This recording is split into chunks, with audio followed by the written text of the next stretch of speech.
Welcome to Wrong Time Watch.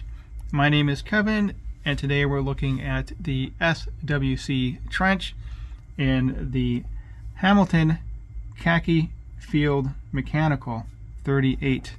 This watch is 38 millimeters as well, and the prices are $595 and $595. That's the MSRP for the Hamilton. If you buy it from Saltzman's Watches and you use the code WTWT23, you can get 20% off of that. I'll leave a link to both of these watches in the description below. You can get this with white dial, black dial, and some other variations as well. And the SWC you can get with 5 dial colors. This is the oxidized pattern. They have a gradient, which is like a faded black. They have black, they have white, and then they have blue. I had a real hard time selecting the dial color that I wanted, but I ended up going with this one, and I'm happy that I did. I have a lot of black dial watches anyway, so nice to have something different. So you can see the similarities here. Military inspired. Actually, this earlier versions of this watch was used in the Vietnam War, and this is a nice field watch here. They're both hand winding, and as I mentioned, they're both 38 millimeter in diameter. The trench is a little more modern. SWC is a micro brand, so the specs are a little better on this one for the money. It has 20 layers of C3X1 Super Luminova, so I'm fully expecting the lume on this to blow away the Hamilton. Also, both of these watches have sapphire crystals. This has a box domed sapphire crystal, and it has 16 layers of anti-reflective coating applied to the top of the crystal, and then they have a sapphire coating on top of those anti-reflective coatings. Then here is the crystal on the Hamilton. If you want a Swiss-made watch, this is a great way to get into owning a Swiss-made watch from one of the well-known companies. Hamilton's more well-known than SWC, right? It's one of the major brands. Hamilton was originally founded in the United States, and then the Swatch Group bought them, I think, in the 70s, 60s, 70s, whenever the quartz crisis was. So this one, we have the SW210 hand winding movement. That is a Solita movement, 8 beats per second, 42 hours of power reserve. It does not have a display case back, so you can read the information on this titanium case back. Swiss Watch Company trench. And you can see this is rated to 100 meters of water resistance, and then titanium number 2, so grade 2 titanium, all titanium. And then the Hamilton has the H50 movement, and that's a Powermatic 80 movement, so that means they get 80 hours of power reserve. However, you do sacrifice some of the smooth sweep there. This is 6 beats per second instead of 8. So let me know in the comments section if you'd rather have the 80 hours of power reserve or the 42 hours of power reserve with the smoother sweep of the second hand.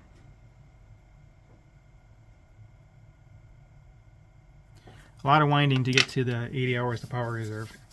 But let's remove this NATO. I don't know if they paid the fee for the patents, but we'll call it a NATO strap. And then you can see it does not have a display case back either. Water resistant 5 bar, that's 5 ATM or 50 meters. Swiss made, just like the SWC. So let's put this strap back through here. So before I do that, you'll notice these spring bars are pretty far away from the case, and that's the style of this watch. It's meant to, I think it's meant to be worn with NATO straps. If you put a leather strap on here or any other kind of a strap, there's going to be a bigger gap between the top of the strap and that case edge. So this one here, see, it's pretty close there. You won't have that with this one. It'll be quite a bit of a gap. So the lugs are a little bit longer, I think. Yeah, 47 millimeter versus 45.6, so a little bit farther away. And then where that spring bar is located, I think, is a little bit closer to the Yeah, it's kind of hard to tell because this one is not a straight lug, right? It's chamfered in, but trying to look at the distance between the edge there and then the edge here. So looks like it's a little bit farther out.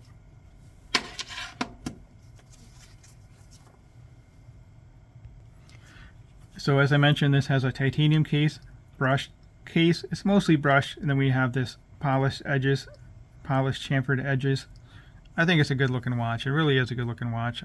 Kind of reminds me of maybe like something your grandfather would have worn and put in a box, and you inherited it or whatever. But and then it's got the modern titanium case. It has a hardness coating, so the scratch resistance is much higher than stainless steel. It's 1000 on the Vickers scale for hardness, and stainless steel is a lot less than that. The hardness on this is about 5 times more than stainless steel. And then this is, I don't know if it's brushed or if it's bead blasted, but it's definitely a matte stainless steel finish. Classic looking watch as well. You know, it would be hard for me to pick just one of these for my collection if I were to purchase both of these watches. I did buy this one. I bought this one used. This one was provided to me, so keep that in mind. But let me know which one you like more. I know why it has a 24-hour scale on there. It's you know, military time. It just kind of clutters it up for me, so I don't care for that. And it is a white dial. It's a bright white dial, so I tend to prefer now white on black.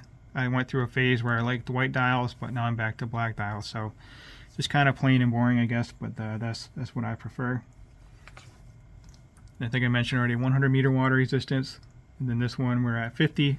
They both have signed push-pull crowns. They both hack. They're both no date, so one pull out, second hand has stopped. Same here as well. One pull out, second hand has stopped. So let me put them both on wrist, and then we'll talk about the dimensions, and then we'll check out the loom. And I'm fully expecting the SWC is just going to blow the Hamilton out of the water as far as loom is concerned. But I could be surprised, but I doubt it. So nice feeling, nice looking leather strap here. Totally looks the part. It just reminds me of, like I said, a watch you found that your grandfather had and worn for many years, and the dial faded out. That's what this looks like with that oxidized dial pattern. And the method they used to create that dial, every dial will be unique, so no two dials will be alike. That's what unique means. Titanium buckle and tang, and it is a signed buckle. So kind of neat looking. Just looks like a dial that used to be black and got really faded. And then on to the Hamilton. This is actually my last Hamilton in my collection. I've had quite a few, and it's down to this one. I don't know if it's going to stay or not. Maybe, maybe not. The long lugs, they have their pros and cons.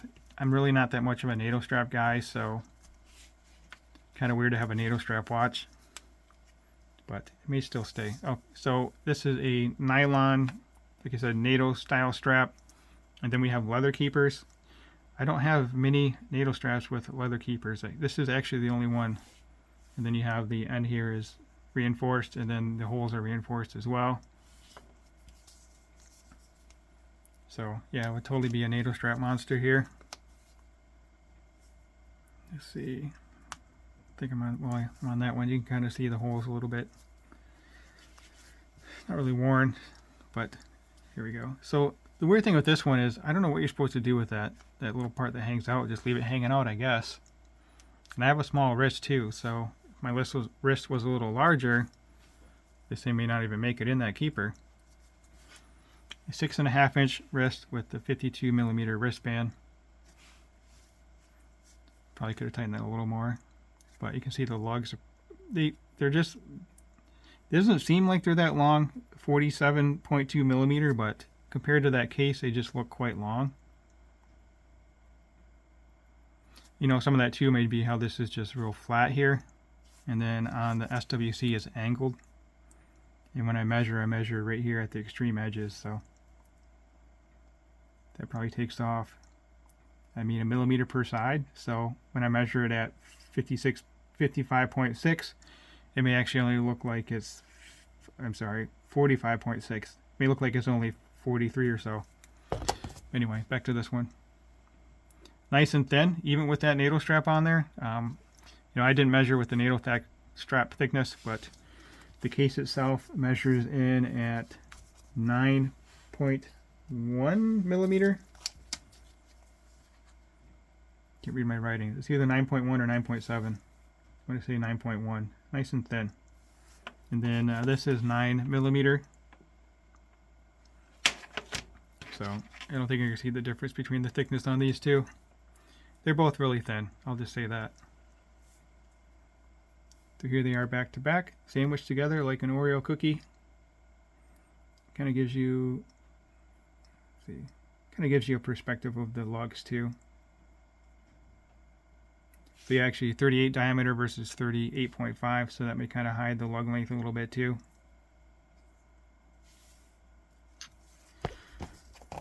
Alright, let's get into the dimensions. As you see, drilled lugs on both of them too. 47.2 lug to lug, 38 millimeter diameter. I'm gonna go grab my calipers. Okay, so it is 9.7 thick. Just double checked here with the calipers. I need to work on my penmanship. So 9.7 thick with the case, and then with the NATO strap, you're right at 12 millimeter thick. So that's one of my negatives with the NATO strap, is it typically just lifts the watch off your wrist and kind of unnecessarily increases the thickness. You know, it's supposed to be more secure, but whatever you prefer with that in mind. So 20 millimeter lug width, 6.4 millimeter crown, and this weighs in at 59 grams. The SWC, looking at 45.6 lug to lug, 38.5 diameter, 9 millimeter thick, so nice and thin. Again, about a millimeter thinner than the Hamilton. 20 millimeter lug width, 6 millimeter crown, so the crown is a little bit smaller. And this weighs in at 48 grams, so 11 grams less than the Hamilton. And this watch also comes with a nylon strap, a nylon Velcro strap, and I think that takes it down to like 39 grams. That's super comfortable. I just prefer the look of the leather. Also, that nylon strap's just a little bit, how can I say this? My wrist is a little bit too small for that nylon strap. I can't quite get it all the way. I can get it all the way around, but then there's a little piece hanging off of it. But anyway, I don't know what I even did with that strap. I always wear this on the leather one.